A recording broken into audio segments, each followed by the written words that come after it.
Manchester City fans, that is the result that we wanted to see.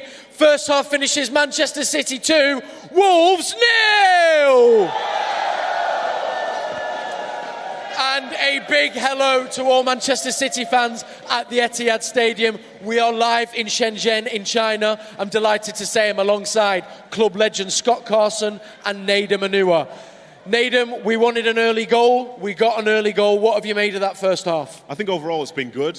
I think that second goal is a very, very important one. I think if Wolves were going on at half-time and it was only 1-0, they'd know that they can be more of an attacking threat. But instead, from 2-0, it's a little bit trickier because you don't want to overcommit because this game could get away from them. But from a City perspective, after the last two games, it's kind of what you want to see. We spoke about how important it was that we got the 3 points today. When you've watched that first half performance, starting obviously with Semenyo, Shirky and Marmoush, how did they get at Wolves and did they make the difference for us today, Scott? Yeah, I think especially Semenyo, he went inside and gave Núñez a lot of space down the right-hand side. And obviously we've seen from that first goal, he's beat his man, put a brilliant cross in. And Omar's done what great strikers do. He's got across his man, made a brilliant run, and he's got his toe in. And he'd set us up to control the first half. And I think for the full 45 minutes, it's literally been all us without creating too many chances. And just to top it off by getting that last-minute winner, I hope, last-minute winner of the first half.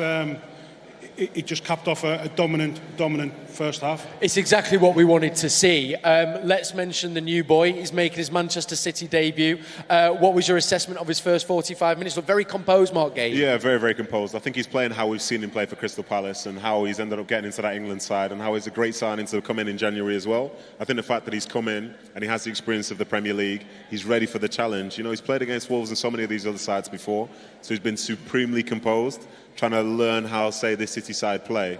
But he's got all those attributes, so I thought he's looked quality that first half. Now, Scott, you've spent many a time in that changing room at half-time over your career at City. What will the conversation be? What goes on inside the changing room now at half-time? I think obviously the lads will be having their own discussions. They'll know what they can probably improve on as well to make the second half as comfortable as possible. Pep will be obviously in his office with his coaches. He'll probably have a couple of little adjustments that he wants to improve on.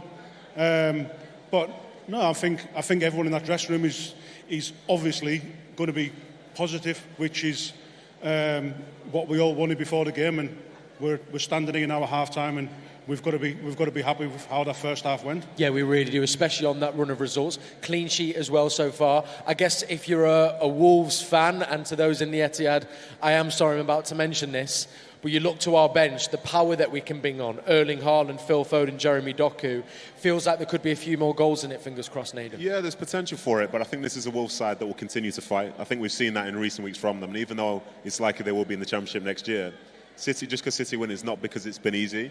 I think Wolves themselves, they've been very committed, but it'd be interesting to see what the manager tries to do in the second half, because even though they are winning, as Scott said, it's not perfect, but he knows he can make adjustments, as you said. I just want to quickly ask you, Scott, as well, because I do love him. Bernardo Silva.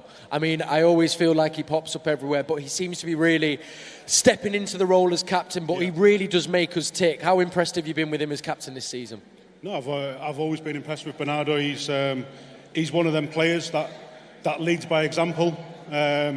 He always gives 110%, and I think even from that last ball he's just played to Semenyo just before half-time to get that goal.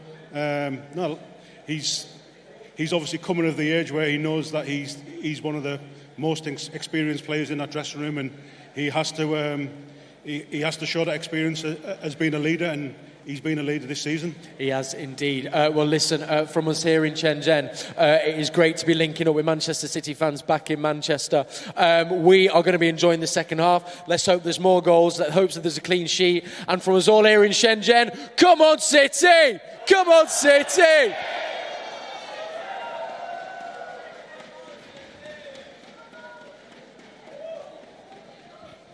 Okay, guys, you have been amazing.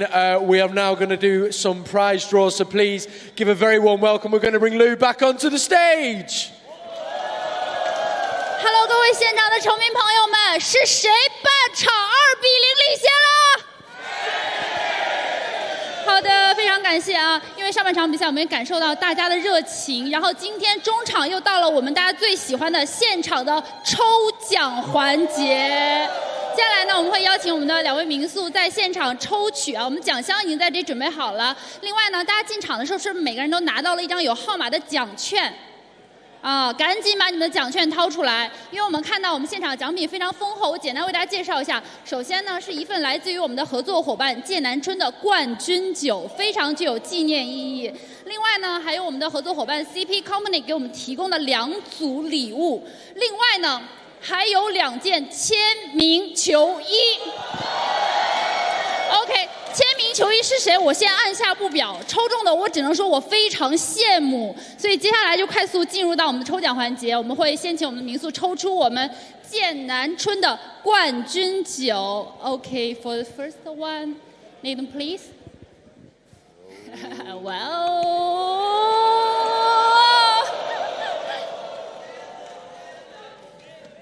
OK, the number.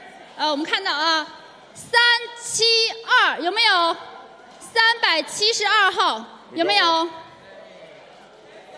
好的，好的，欢迎，恭喜。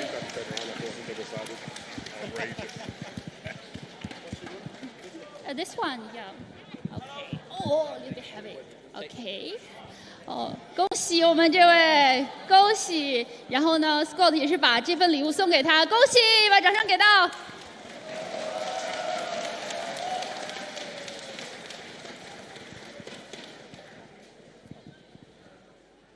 Okay.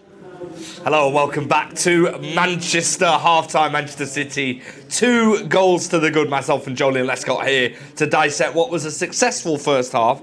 One that the visitors made difficult for us in terms of breaking down. That Semenyo goal at the end has given us a little bit of breathing room. Yeah, definitely. I think throughout the season we've probably needed 2 goals to feel confident in a positive result. And no more than today, obviously with the back of two previous defeats and negative performances. So it was important today that the players showed an intent of winning, and they definitely have done that in and out of possession. They've pressed high, been aggressive, and with the ball, I think especially that this is the best I've seen us play for a while.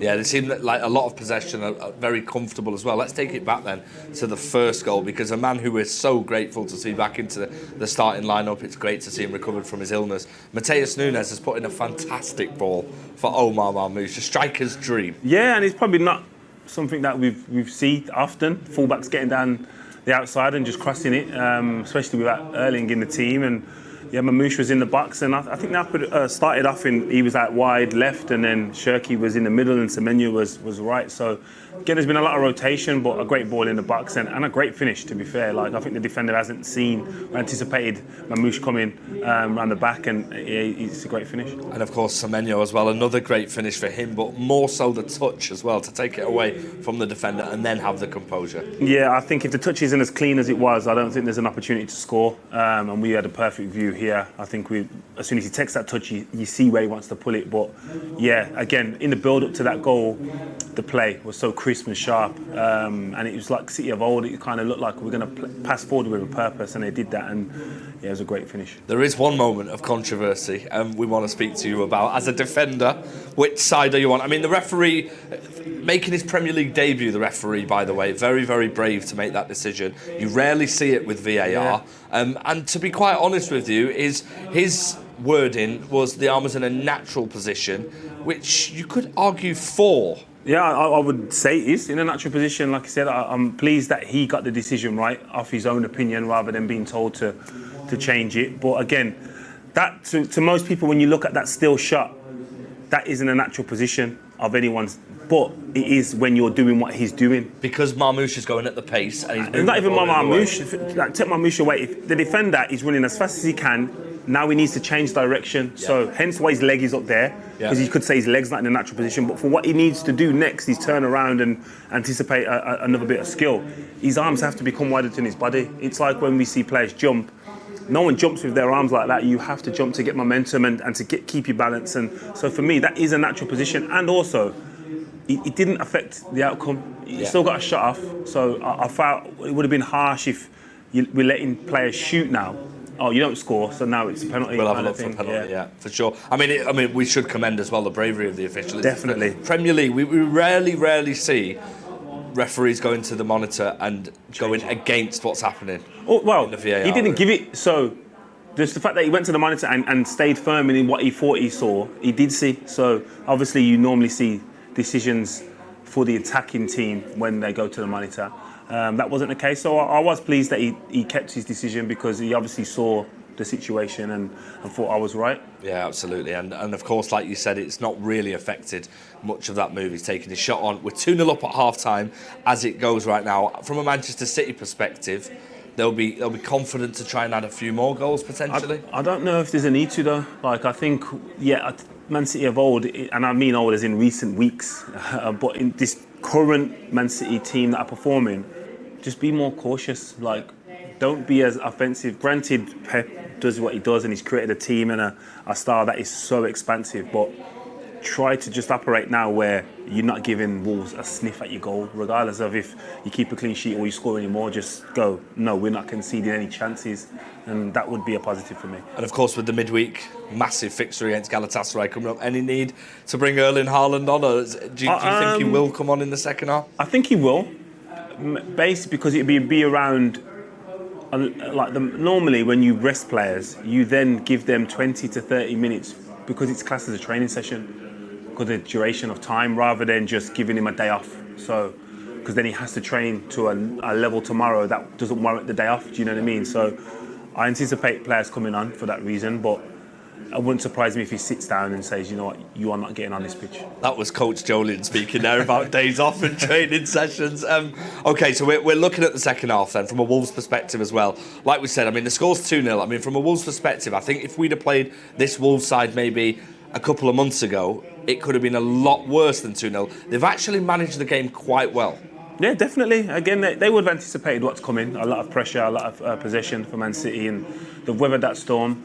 There's obviously times when they've got out of the press, but then they don't have the quality to then go, oh, now we need players up higher that can do stuff. So, and also they're limited numbers up front. Obviously, when you play against Man City, you probably have more players back than you want and anticipate. So then when you get forward, you're less likely to create something because you're limited numbers. But I think it's important for them that they don't lose confidence from this result. Like, so yes, you want to go out and you try to win, try to get something out of the game, but it could end up 5-0. And then that, when you go back to the training ground on Monday, when you've lost 5-0, speaking from experience, it's not a nice place. So 2-0 at Man City isn't a negative result. Granted, they're not going to try and just keep it 2-0, but don't get beat 5 and 6. Do you think they'll open up a little bit in the second half? I'd like to think probably go direct rather than open up, because I still think you can be compact and still have an impact on the game, but if you open up, it could be 5. 2 substitutions for Wolves at half-time, including the introduction of Strand Larsen,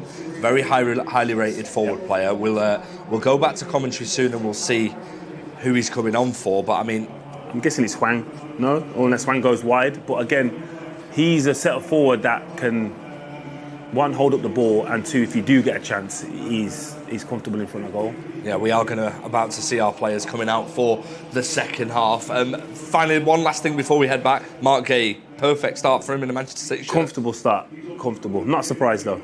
Not surprised at all, and he's doing really, really well. He's showed his leadership qualities as well. Score prediction at the end of the game? I'll take 2-0. 2-0 to Manchester City. Right, OK, well, listen, first things first, we hope everyone in China is enjoying the game. It's been absolutely brilliant. Joleon, thank you for being here at half-time as well. We're going to head to our commentary team as our players make it out for the second half. Thanks, FG. So City lead by 2-0. Antoine Semenyo, stoppage time goal at the end of the first half. And of course the opener inside 6 minutes by Omar Marmoush. Wolves in their best form of the season, having not lost a game so far in 2026, have responded to the 2-0 goal, the second goal, by making a double change, or they're about to anyway. They're bringing on their striker, Jurgen Strand Larsen, an international teammate, of course, of Erling Haaland. and he's taking the place of Jon Arias, who was brought in today. And the other change sees Chachuak go off and Rodrigo Gomez come on. So that's the double change made by Wolverhampton Wanderers at half-time.